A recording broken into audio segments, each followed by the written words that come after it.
جیسا نہ بنے. ایک دیوانہ ہے بیچارہ، وہ میلاد پر ایسے زور زور سے تقریریں کرتا ہے.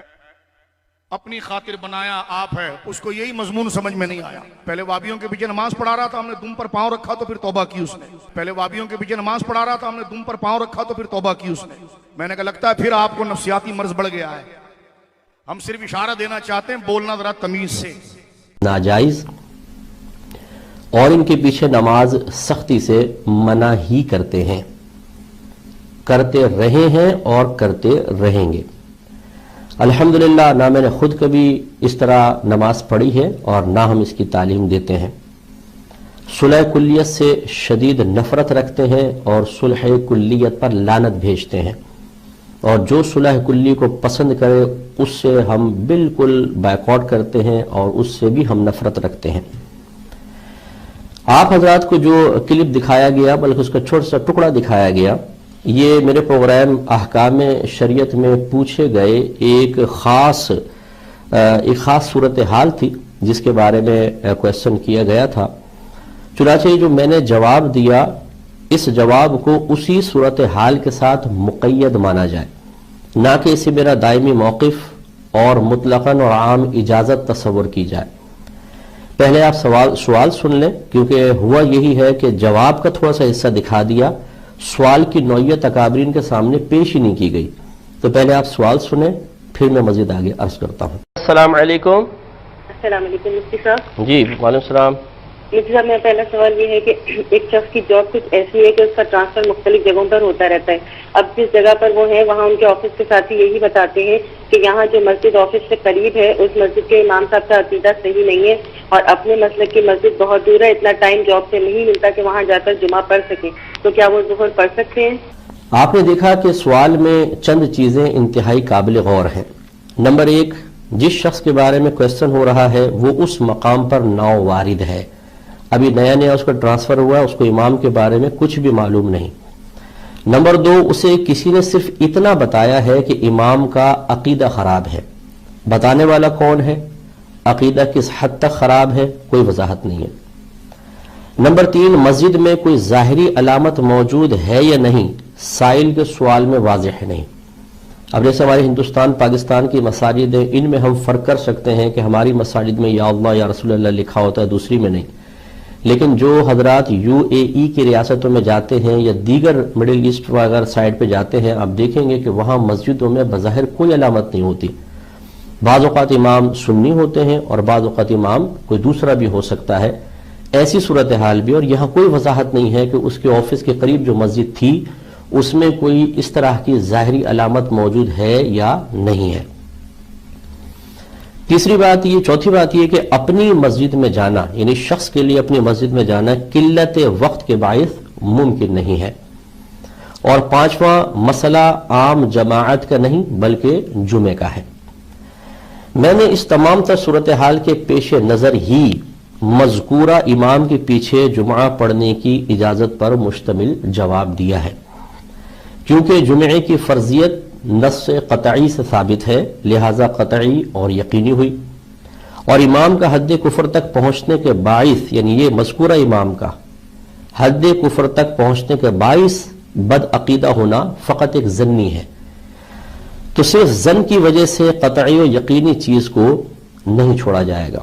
اور صرف اتنا ہی نہیں کہ میں نے از خود ہی نتیجہ مرتب کر لیا کہ جی امام کے بارے میں چونکہ واضح طور پہ معلوم نہیں، اس کی بد مذہبیت اگر ظاہر نہیں ہوئی کہ حد کفر تک ہے، جیسے کہ شخص کو معلوم نہیں تھا، تو اس کی پیچھے جمعہ پڑھنے کی اجازت دے دی جائے مذکورہ دلیل کے پیش نظر.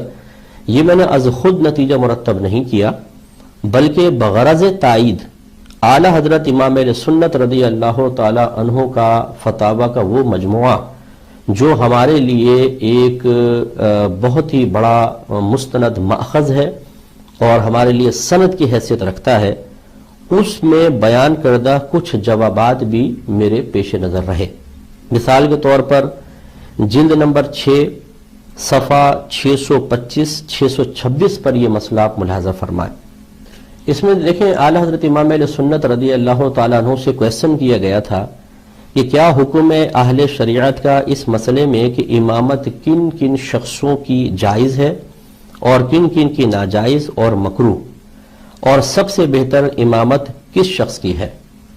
تو اعلیٰ حضرت امام اہل سنت نے اس میں تفصیل بیان فرمائی، جس کا خلاصہ یہی ہے کہ جن کی بدمذہبیت حد کفر تک پہنچی ہوئی ہے، نہ ان کے پیچھے جماعت جائز نہ جمعہ جائز، اور جن کی بدمذہبیت حد کفر تک نہ پہنچی ہو، فقط گمراہی تک ہو، ان کے پیچھے جمعہ اور عیدین اس صورت میں پڑھ لیا جائے کہ جب وہاں پر دوسرا کوئی امام موجود نہ ہو، جس سے کہ ہماری موجودہ صورتحال، اور تیسرا صحیح امام کا مسئلہ بیان کیا۔ تو ارشاد فرماتے ہیں کہ مگر جہاں جمعہ یا عیدین ایک ہی جگہ ہوتے ہوں اور ان کا امام بدعتی یا فاسق معلن ہے اور دوسرا امام نہ مل سکتا ہو، وہاں ان کے پیچھے جمعہ و عیدین پڑھ لیے جائیں، بخلاف قسم اول جو انہوں نے بنائی کہ جس میں ان لوگوں کا بدمذہب ہونا حد کفر تک متحقق ہو چکا ہو، ثابت ہو چکا ہو، ان کے پیچھے نماز کو باطل قرار دیا۔ اور یہ اس صورت میں مسئلے ہیں کہ جب واضح ہو چکا ہو کہ بدمذہبیت حد کفر تک ہے، حد گمراہی تک ہے، یا یہ واقعی صحیح العقیدہ ہے، اور جہاں عقائد پر اطلاع ہی نہ ہو، اس کا مسئلہ بھی اعلیٰ حضرت نے ذکر فرمایا، جو انشاءاللہ میں آپ کی خدمت میں پیش کروں گا۔ دوسرا حوالہ دیکھیے، اسی جلد کا ہے، صفحہ نمبر 595 اور 596۔ اعلیٰ حضرت رضی اللہ تعالیٰ عنہ سے سوال ہوا، کسی مسجد میں جماعت تیار ہے لیکن اتنا وقت نہیں کہ دریافت کیا جائے کہ امام سنی ہے یا بدمذہب، تو جماعت سے نماز پڑھنا چاہیے یا اپنی علیحدہ؟ اعلیٰ حضرت جواب دیتے ہوئے کہتے ہیں کہ جبکہ شبہ کی کوئی وجہ قوی نہ ہو، جماعت سے پڑھے۔ شبہ کی کوئی وجہ قوی، یا تو مسجد کی کوئی علامت، یا پھر اس امام کے کسی طریقے سے بدمذہبیت ظاہر ہوئی ہو، تبھی وجہ قوی بنے گی، ورنہ نہیں۔ تو فرماتے ہیں کہ شبہ کی کوئی وجہ قوی نہ ہو، جماعت سے پڑھے۔ پھر اگر تحقیق ہو کہ امام بدمذہب تھا تو نماز کو لوٹا لے، واللہ تعالی اعلم۔ تیسرا حوالہ دیکھیں، جلد نمبر 8 صفحہ 440۔ اعلیٰ حضرت امام علیہ سنت سے سوال ہوا، کیا فرماتے ہیں علماء دین اس مسئلے میں کہ جس شہر میں جمعے کی نماز پڑھانے والا بدمذہب، بدعقیدہ، اور دوسری کسی مسجد میں بھی جمعہ نہ ہوتا ہو، یا تمام مساجد جہاں جمعے کی نماز ہوتی ہے ان کے امام بدمذہب ہوں، تو ایسی صورت میں اہل سنت جمعے کو ترک کرے یا کوئی اور حکم ہے؟ نیز ایسا ہی عیدین کی نماز کا کیا حکم ہے؟ آپ اس کا جواب دیتے ہوئے ارشاد فرماتے ہیں کہ جب صورتحال ایسی ہو تو مسلمانوں پر فرض ہے کہ کسی مسلمان صالح امامت کو اپنا امام مقرر کرے، اس کے پیچھے جمعہ و عیدین پڑھیں۔ جمعہ قائم کرنے کے لیے اگر کوئی مسجد بنائے تو اذن عام مسلمین و اشتہار کے ساتھ کسی میدان خواہ مکان میں پڑھیں، اور اگر اس پر بھی قدرت نہ ہو اور سب مساجد کے امام بدمذہب، غیر مقلد، نیچری، مرزائی وغیرہ مرتدین ہیں تو فرض ہے کہ ظہر تنہا تنہا پڑھیں۔ ان لوگوں کے پیچھے نماز باطل محض ہے، جیسے کسی بت پرست یا آریہ کے پیچھے۔ یہ ترک جمعہ نہ ہوا کہ وہ پڑھ رہے ہیں لغو باطل حرکت ہے، نمازی نہیں، اور ان کی اقتداء بوجوہ حرام قطعی ہے، بلکہ ان کے عقائد پر مطلع ہو کر، اطلاع شرط مطلع ہو کر بھی انہیں قابل امامت جانے تو کافر ہو جائے۔ پھر آگے فرماتے ہیں، ہاں اگر کہیں ایسا بد مذہب ہو جس پر حکم کفر نہیں، جیسے تفضیلیہ، اور سنی کی امامت نہ مل سکے تو اس کے پیچھے جمعہ اور عیدین پڑھ لیں۔ تو آپ نے ملاحظہ فرمایا کہ دو مسئلے جمعے سے متعلق ہیں اور ایک مسئلہ عام جماعت کا ہے۔ اعلیٰ حضرت نے عام جماعت کی بھی اس صورت میں اجازت دے دی ہے جب مسجد کی شناخت کچھ نہ ہو رہی ہو، امام کے بارے میں پتہ نہ ہو کہ کون ہے کون نہیں، تو وہ پڑھ سکتے ہیں۔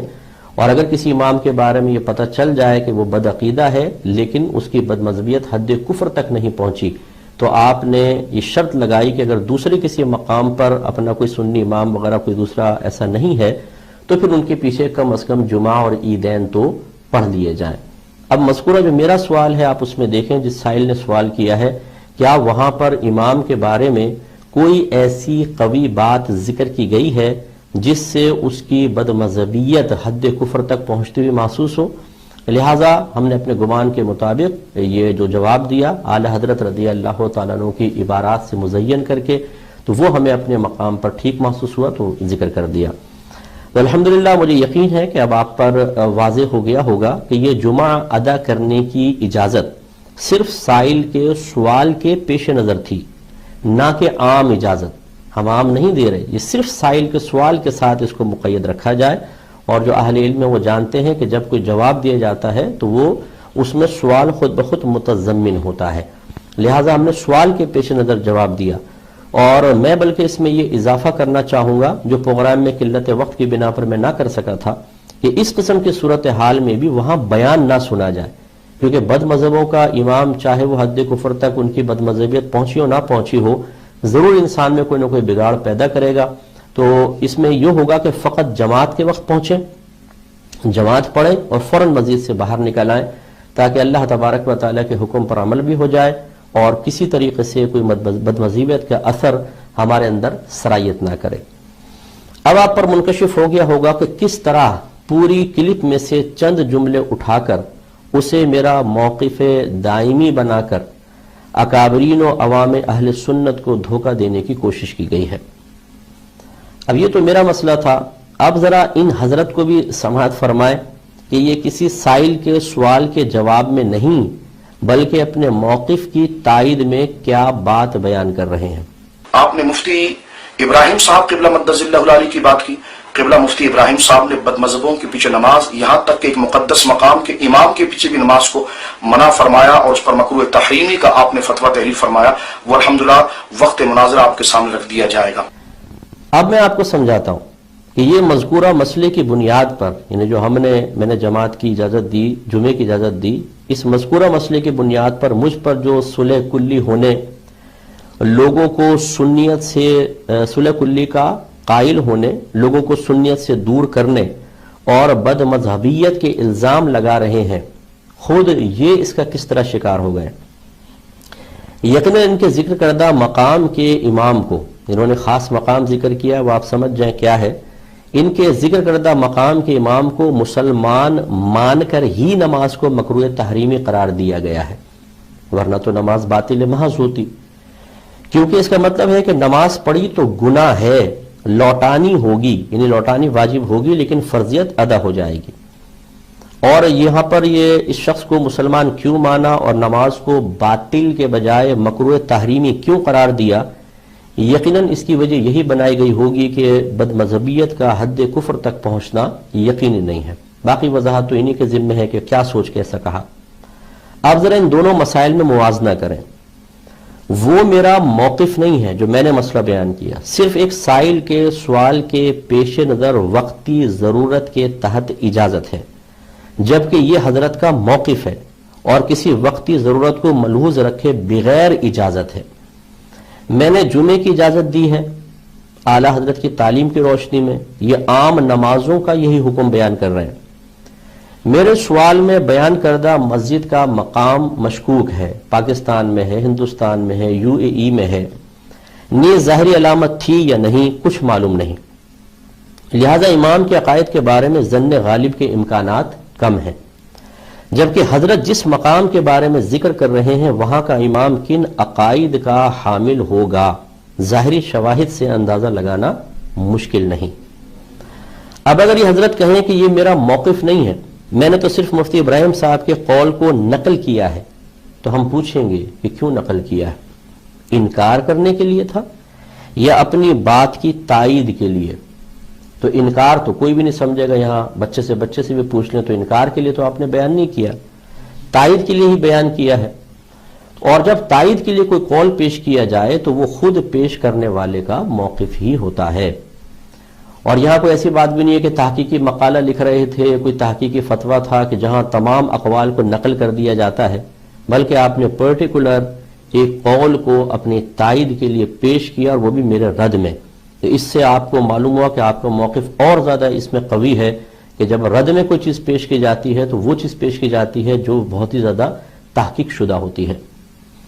اب میں ان کے متبعین اور عوام اہل سنت سے گزارش کروں گا کہ تاج الشریعہ دامت برکاتہم العالیہ جو میرے سر کے تاج ہیں، میں ان کا بڑا ادب اور احترام کرتا ہوں، میرے بزرگ ہیں، ان تک ان کا یہ موقف بھی پہنچایا جائے، اتنا ہی کلپ کا حصہ نکالیں، ان تک پہنچائیں، ان کو سنوائیں، اور اس پر بھی ان سے بھی اور دیگر علماء اہل سنت سے بھی کمنٹس لیے جائیں کہ جو شخص اپنی تائید میں مخصوص مقام کے امام کو مسلمان مان رہا ہے، ان کے پیچھے نماز پڑھنے کی اجازت دے رہا ہے، زیادہ سے زیادہ یہ کہہ رہا ہے کہ نماز پڑھنا گناہ، لوٹانا واجب، مکروہ تحریمی ہے، اس کے بارے میں کیا حکم ہوگا۔ آخر میں نے مسالک کے تکلف کا لفظ ذکر کیا تھا، اس پر بھی کچھ حضرات نے اعتراض کیا کہ اس کا مطلب ہے کہ مسلک کی رعایت ایک تکلف رہ گئی ہے، ایسی بات نہیں ہے۔ اس میری بات کو بھی سائل کے جو سوال ہے یا صورتحال ہے اسی کے تناظر میں دیکھا جائے۔ تکلف مسلک کیوں نہیں ہوگا؟ جب عقائد مختلف ہیں اور ان میں اختلاف بھی اصولی ہو تو لازم بات ہے کہ مسالک معرض وجود میں آئیں گے، اور میں اس کا شروع میں اقرار کر چکا ہوں کہ الحمدللہ ہم اعلی حضرت امام اہل سنت رضی اللہ تعالیٰ عنہ کو ماننے والے ہیں۔ یہاں صورتحال یہ چل رہی تھی کہ آخر میں اگر آپ غور کر لیں جواب کا ماحصل جو میرا دیکھ لیجئے، ایسے شخص کے پیچھے جس کے عقائد کا کفریہ ہونا کم از کم آپ کو پرٹیکولر اس کے کفریہ ہونا عقائد کا معلوم نہ ہو، اس کے پیچھے جمعہ پڑھنا لازم ہوگا، یا پھر اگر آپ یہ مسالک کے فرق کو قائم رکھنا چاہتے ہیں اور اس تکلف میں آپ مبتلا ہیں تو پھر آپ کو دور جائیے اور وہ مشقت برداشت کریں اور وہاں پہ جا کے نماز پڑھ لیں اگر آپ کے قلب مطمئن نہیں ہو۔ یہی تھی کہ ہم نے کہا سائل کو کہ آپ کے لیے شرعی رعایت کے مطابق یہاں پر جمعہ پڑھنے کی اجازت مختلف دلائل کی روشنی میں نکلتی نظر آ رہی ہے، لیکن اگر آپ اس رعایت سے فائدہ اٹھانا نہیں چاہتے اور اپنے مسلک کے تکلف کو اب بھی قائم رکھنا چاہتے ہیں تو پھر آپ کو وہاں جانا ہوگا۔ تو یہ رعایت کے مقابلے میں مسلک کا تکلف میں نے ذکر کیا ہے، اور تکلف کا لفظ کوئی برا لفظ نہیں ہے، اس کا ایک معنی ہوتا ہے تکلف کرنے کا مطلب آراستہ کرنا بھی ہوتا ہے۔ تو اگر آپ اپنے اسی مسلک کی جو ایک جوش ہے، جذبہ ہے، اس کو آراستہ رکھنا چاہتے ہیں اور اس رعایت سے فائدہ نہیں اٹھانا چاہتے کہ نہیں میرا دل نہیں مان رہا، میرا ضمیر مطمئن نہیں ہو رہا ہے، تو بہت اچھی بات ہے، پھر آپ اپنے اسی دوسری مسجد میں جا کر نماز کو ادا کریں۔ اور سب سے آخر میں یہ گزارش کرتا ہوں کہ یہ کلپ ریکارڈ کروانے کا مقصد صرف اور صرف وضاحت تھا۔ شاہ صاحب کے جو انہوں نے ہمیں ایک پیغام دیا تھا اس کا جواب دینا مقصود نہیں تھا، اگرچہ اس کی ایک ایک جزی پر ایک لفظ پر ہم نے جواب تیار کر لیا ہے، اور میرا ارادہ بھی تھا کہ میں اس کو آن ایئر کروں اور سب اس کو سنتے اور دیکھتے کہ شاہ صاحب کے پیغامات میں کہاں کہاں سقم ہے، کہاں کہاں شدید گرفت ہو رہی ہے، اور کس طریقے سے شاہ صاحب نے اپنے سید ہونے کا ذکر کیا، حالانکہ سید بھی شرعی احکام کے مکلف ہوتے ہیں، اس پر پوری ہماری تفصیلی کلام تھا، لیکن بہرحال ہمارے بعض اکابرین نے ہمیں منع کیا کہ فی الحال اس کو آن ایئر نہ کیا جائے، جب تک ہم آمنے سامنے بیٹھ نہیں جاتے ہیں، ہمارے اکابرین فیصلہ نہیں کر لیتے ہیں، تو اس کو آن ایئر کرنے سے ذرا انتشار بڑھنے کا اندیشہ تھا، ہم نے سعادت مندی محسوس کرتے ہوئے اس کو فی الحال تو روک لیا ہے، لیکن وضاحتی کلام اس لیے جاری کیا تاکہ لوگوں کے قلوب سے بدگمانیاں دور ہوں۔ اللہ تبارک و تعالیٰ سے دعا ہے کہ اللہ تعالیٰ ہم سب کو ہمیشہ سنت پر قائم و دائم رکھے، اعلیٰ حضرت امام علیہ سنت اور ہمارے دیگر جو اکابرین اسلام آپ سے پہلے گزر چکے ہیں، انہی کے مسلک، انہی کے مذہب، انہی کے نظریات اور خیالات اور افکار اور سوچوں کا حامل بنا کر رکھے، ہماری نسلوں کو اللہ تعالیٰ بد مذہبوں اور بد مذہبیت سے محفوظ رکھے، آمین۔ وآخر دعوانا الحمدللہ رب۔ اب اپنی مسجد، مدرسوں اور دینی تنظیم کو آن لائن لائیں۔ ڈومین نیم اور ویب ہوسٹنگ خریدیں قادریhosting.com سے اور پائیں خاص آفر کے ساتھ سب سے سستی SSD ویب ہوسٹنگ۔ اپنی ویب سائٹ اور ڈومین کو بھی ٹرانسفر کریں قادری ہوسٹنگ پر۔